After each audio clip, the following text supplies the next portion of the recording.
Good afternoon, everyone. Welcome to this meeting of our Regional Planning Committee. I'll call upon Walter to start our meeting, please.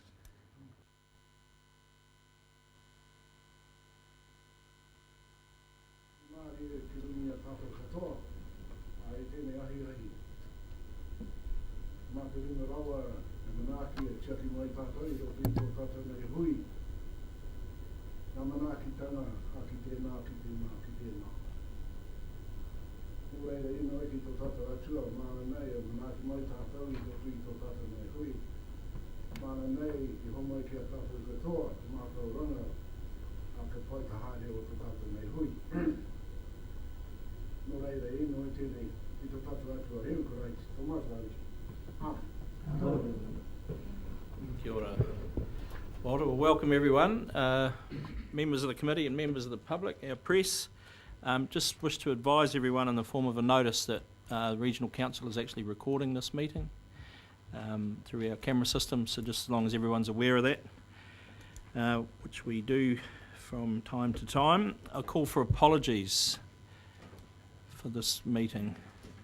We have two, Tom Belford for lateness, very good, Debbie Hewitt and Mike Morhe. Other than that, I think we're here. Someone happy to move that we accept those apologies? Thank you, Councillor Graham and Councillor Bevan. All those in favour, please say aye. Contrary, no. Carried. Conflict of interest declarations. Yes, Mr. Chairman, I've got one, and that's with, I'm a negotiator for Heretaunga, which is the settling entity. I did take part in the Manaake when it originally started, and they're not in conflict with each other, but both bodies are going for the same future work. So kia ora. Kia ora, yeah. Thank you for noting that. I still believe you can participate in the meeting though, so, which is good on that particular topic. Now the conflicts, the minutes, the meeting of the 18th of February, very quickly for accuracy, page 2, 3, 4, page 5, page 6, 7, 8, and 9. Someone happy to move that they are a true and correct record? Thank you, Councillor Scott. We have a seconder. Mr. Walker, put that motion. All those in favour, please say aye. Contrary, no. Carried. Matters arising from those minutes.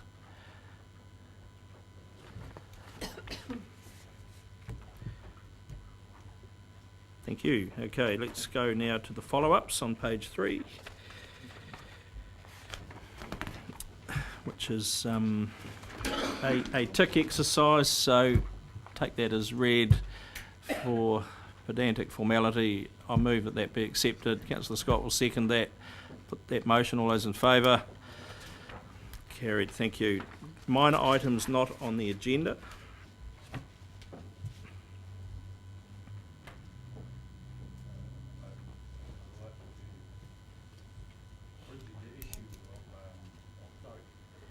I'd like to bridge the future issue of partnering arrangements between, partnering projects between Tangata Whenua and the Regional Council. Beauty. Kia ora. Anyone else? Thank you. Right. So let's get into decision item 7. And I will hand that over to Ms. Codlin. We've got we have a presentation, is that correct? Yes. Mare, I think. We're going to invite Mare and Dale up to the table. There's two chairs vacated here.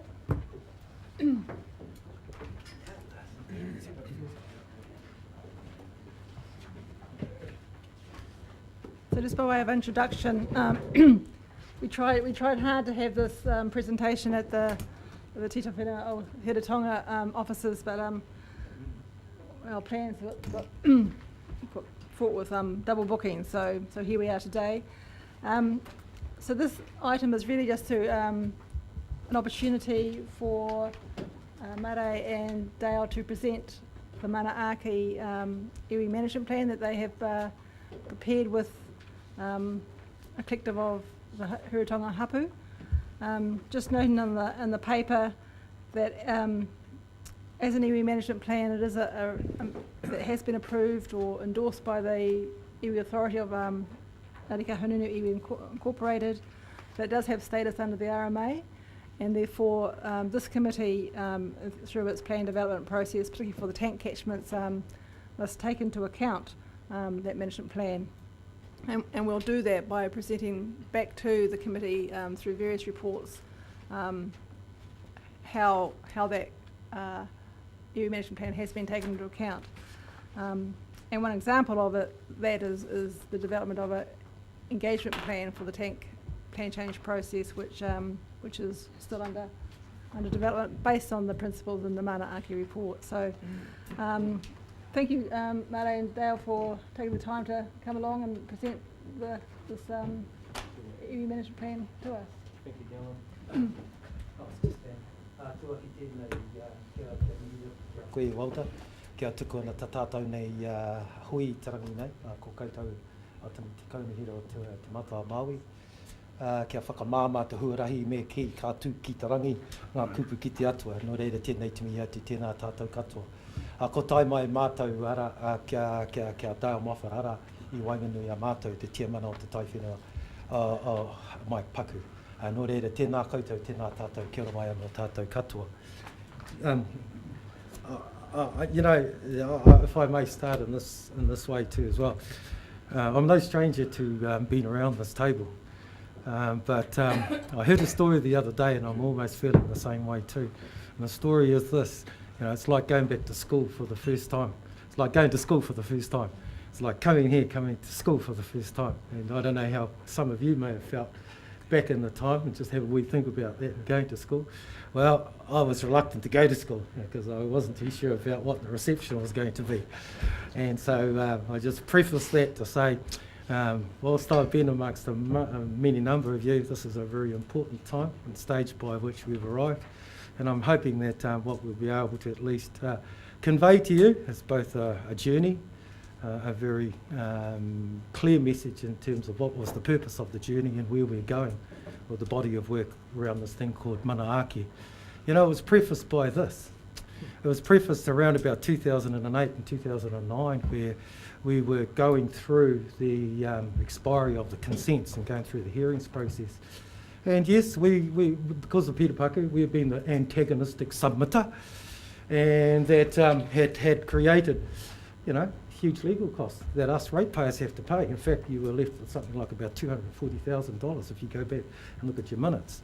We had a visit from both Andrew Liu back in the day and also the new arrival of Andrew Newman.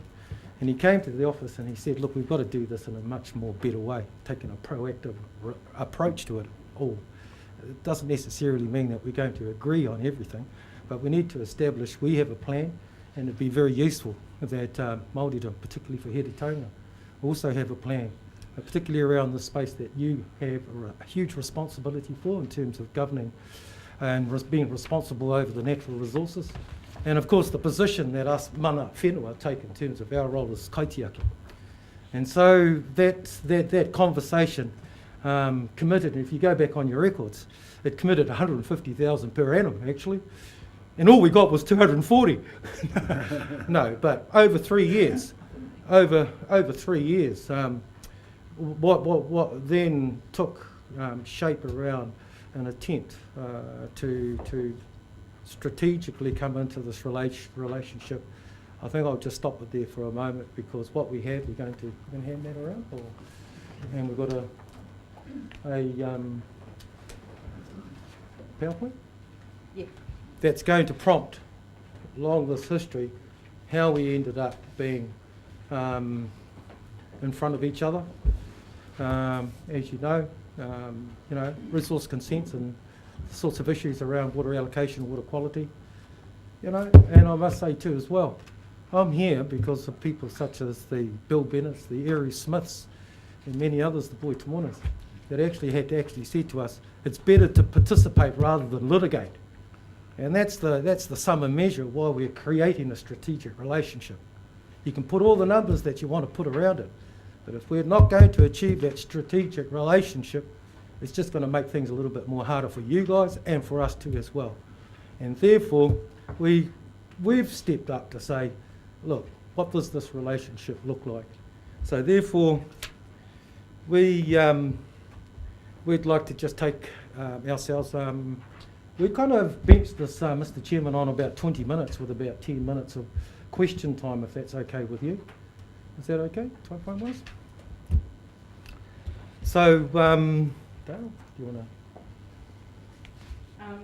Just further to what Mara has said about the, oh, sorry, I can talk loud, but yeah, this helps. The first slide is about the historical relationship between Māori and the government and all its agencies. This diagram was done by the Tai Whenua quite some time ago to show their relationship and how services and contracts flow between the two, or arrangements or partnerships, or however you like to view it. But in line with what Mare just said, the historical relationship of marae and hapu, or iwi, with council has been in the first, under the blue heading on the piece of paper, the process of engagement for any of us was either by appointment or by making submissions. And Mare's touched on what's happened with some of the submissions that have been made, and they've ended up in court and costing both sides money. And that's really all we want to touch on. That is the way we're trying to head, and I'm sure everybody else in this committee here is evident of that, as a shift in how we do engage at the highest level down to operational. So the background to Manaaki came through an agreement, as Mare's already touched on, with the regional council to invest in establishing a community development unit, and that's Te Manaaki Taiao. Part of that agreement was to have, we had to have an advisory group, and we do have that, and that's our Runanganui, who meet on a regular basis for the past 4 years now. Another part of that agreement was that we do 8-man weeks. That was written into the agreement, and neither side knew what that would be. We were still figuring it out, and so bits and pieces of work and contribution to each other's, or of ours to the council happened over time. And it still hadn't sorted itself out, so we were given a body of work to do for nothing, which was the lower tuki cultural values and uses and cultural impact assessment, which we provided to go into the larger report. That's another piece of work we did within that 3 years. And the main part that we saw, and the hardest part, was we were to produce 10 hapu management plans per annum over 3 years, which was 30. And we were to liaise with other Tai Whenua and bring them into the fold as well, work with them.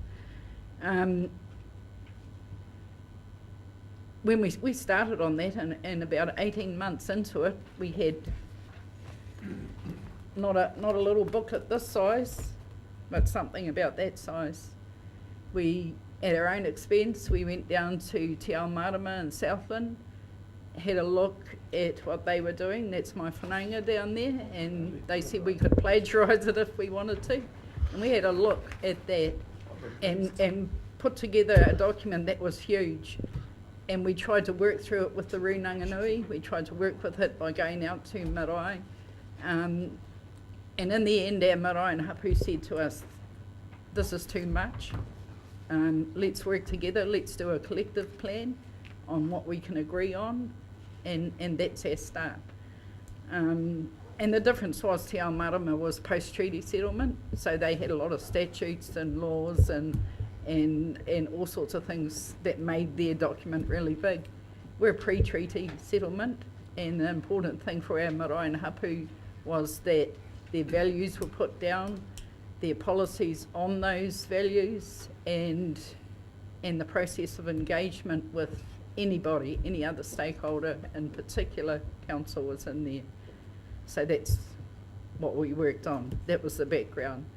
In that investment with the regional that the regional council put in, the Tai Whenua put in equally, dollar for dollar.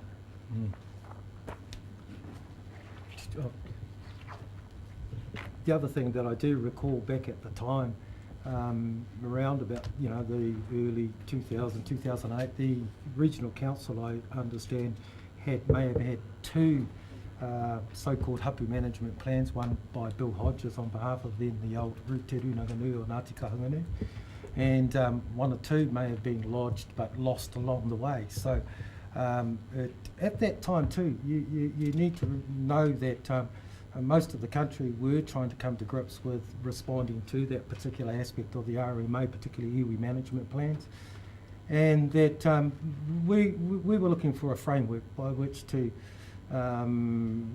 draw or start to put some shape around the aspirations of our marae and hapu in regards to what was intended, particularly to streamline things towards an RMA or the RMA approach. So there was quite a bit of investigation to look up and down. We scoured Bay of Plenty. We knew there were some hot shots of other iwi that were around, the traps as well. But we came across a really interesting person, which is one of our own, I forgot his name, but from Kohu Pātiki, and he had basically the elements that you would start to commence putting together a framework. And so in amongst this stage and timing, we were doing our own R&D. And as Dale had said, it wasn't without having to take this conversation back to the marae and hapu. We laboriously did that for 3 years.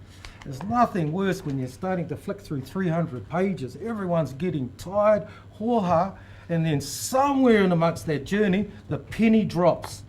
And it's at that point it becomes quite defining. And as Dale had said, they had finally come to the conclusion, wouldn't this be better for us to work together? Now that's quite a significant thing that's happening, particularly around the changing environment that I'm now going to just describe to you, particularly around what used to be the old New Zealand Māori Council, huge question mark in terms of recess, and your committees have been made up in composition to both them as well as Ngāti Kahungunu iwi. Now we have this new layer that's coming in to also, this is the treaty, LNGs, and the space by which we've now got this particular committee coming along.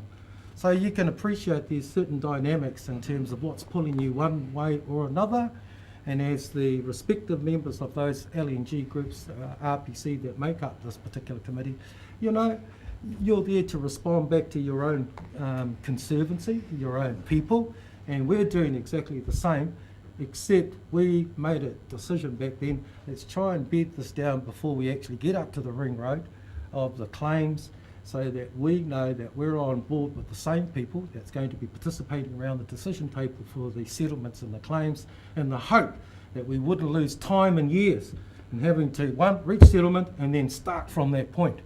So this is a culmination of getting ahead of the game by looking at the arrival of the claims for our area, and it has been met with, as you'll read in this document, the support of a number of marae, but also land trusts.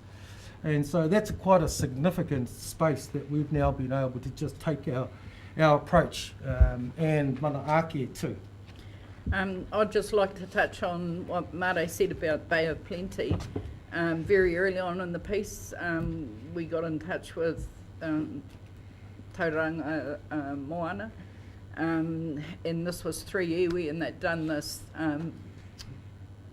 When I read it, it looked like a great plan, management plan, and I eventually got hold of one of the authors of that plan, and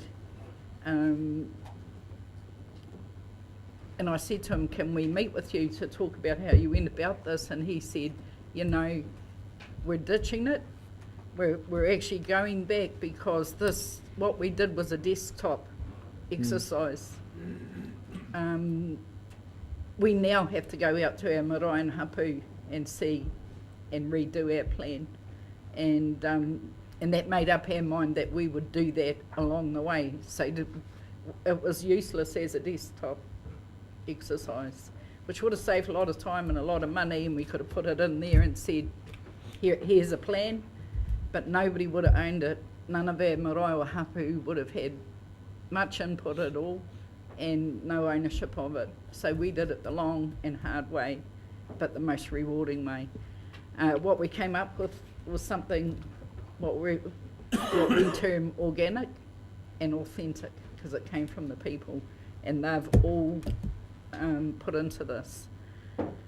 And what their understanding, of course, is that it was theirs and it was theirs to use, and they are using it. And it's a resource for them for their own plans to go further. It's the first time that they have had something to come to the table with. Usually when marae and Hapu sit around the table, such as this, they just bring themselves and what they know and what they can talk about, what they've inherited. This time they have something to hang their hat on, if you like, because they've written it.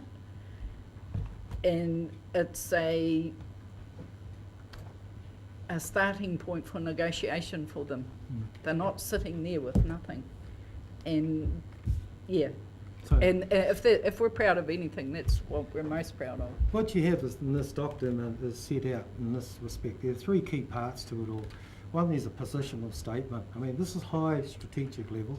Positional statements on as many of the natural elements there are.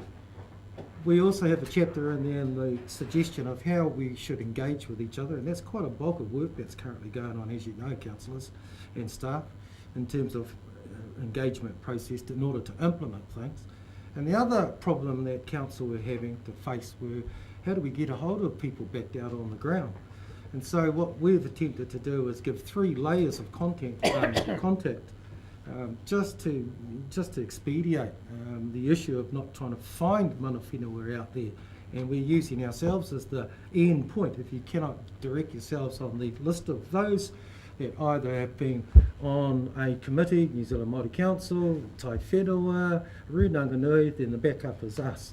So we're endeavouring to try and at least steer a conversation whenever a person from here rings and says you could be an affected party, etc., etc., etc. But I don't think that's probably the important thing to it all. It's the way we engage too as well. And that's always been an issue. And we're attempting to actually put down some steps towards enabling that response, that face-to-face opportunity to take place. Because as you know, the reasons why much of the consultative processes that are demands on yourself, and look, I've got to say, there are huge expectations that council have to undertake, and in some ways you get isolated away from the people and you take quite a bit of advice from people that are sitting on advisories committees. But they take a shot too as well in terms of the gap between bridging real meaningful consultation.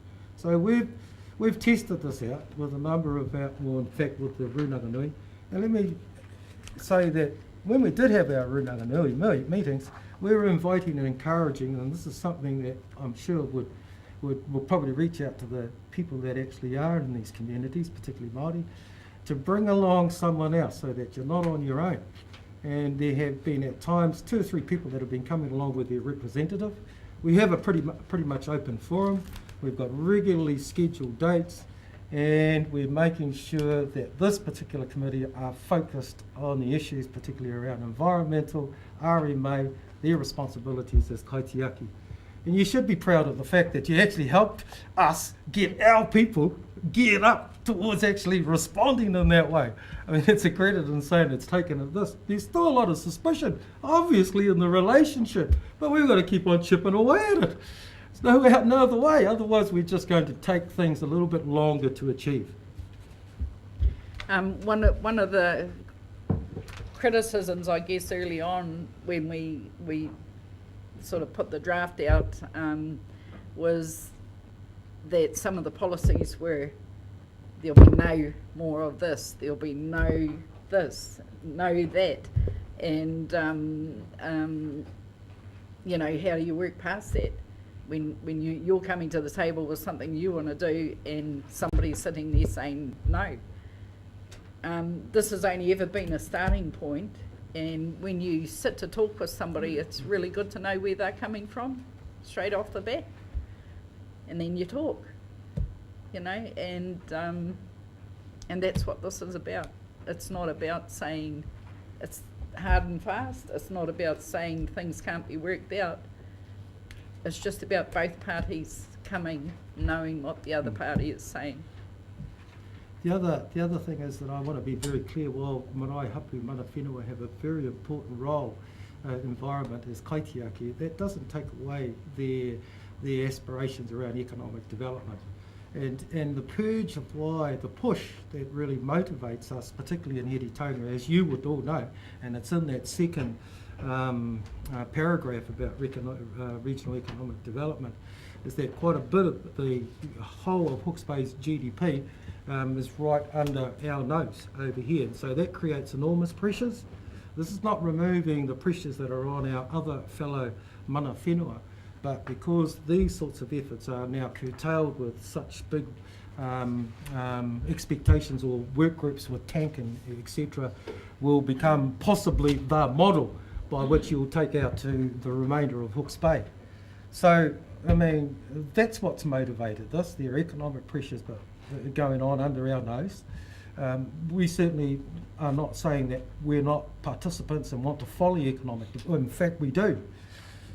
When you start to look at the background of where our Māori people are, and just as a little bit of background, a third of our population are doing well, are employed, a third of our population are employed but the working poor, and then a third of our population Māori unemployed and Māori beneficiaries. So that gives us another good reason why we should be participating in this space, on equal participation around all four well-beings.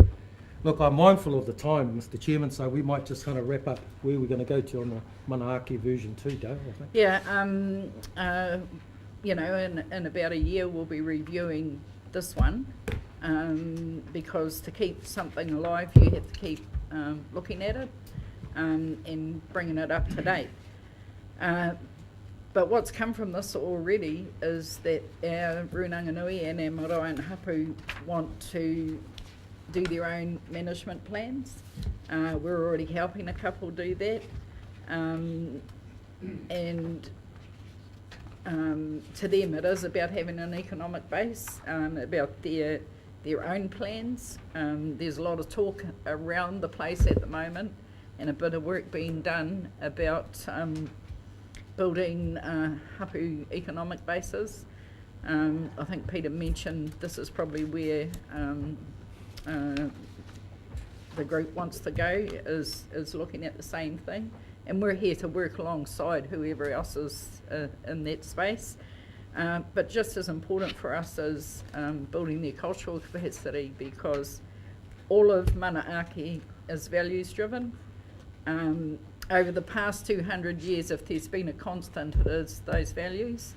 They never change and they won't change. So in order to build things economically or in any of those areas across the five well-beings, or four, however many there are, is also to keep the cultural side and the marae base strong. So this is an ad idea, this has come from them, and regardless of what happens out in the community or with other stakeholders, we'll continue to do that, because that's our job. And alongside of that is things that are happening. The big thing is with our waterways. You're talking governance models here with the RPC, you're talking co-management when it comes to rivers, and we also talk cultural monitoring and stuff like that. So it's all intertwined, but it's all where the next Manaaki version, I guess, or the add-on, however you want to see it, will be based, is in that space. And then our bottom line, of course, it's in there, and we say it every time we do a presentation, is Māori order. The cover of this document, this is what we call our Māori line. It's like any other chart line that you see, or pulse, and we wanted to just have on the cover the fact that that's what we're monitoring, is the Māori of our Heretaunga, marae and Hapu, as well as the environment and everything else that goes with it. In Māoridom, the colour red is the colour of chiefs, and to us, and the colour black is the people that follow those chiefs. We've got them a bit reversed here. There is a gap, and our people, our marae and Hapu, are what's important, and we want this line to be going up and then on a constant, and we want our people to be up there with it. So that's our bottom line. Yeah. Kia ora. Kia ora.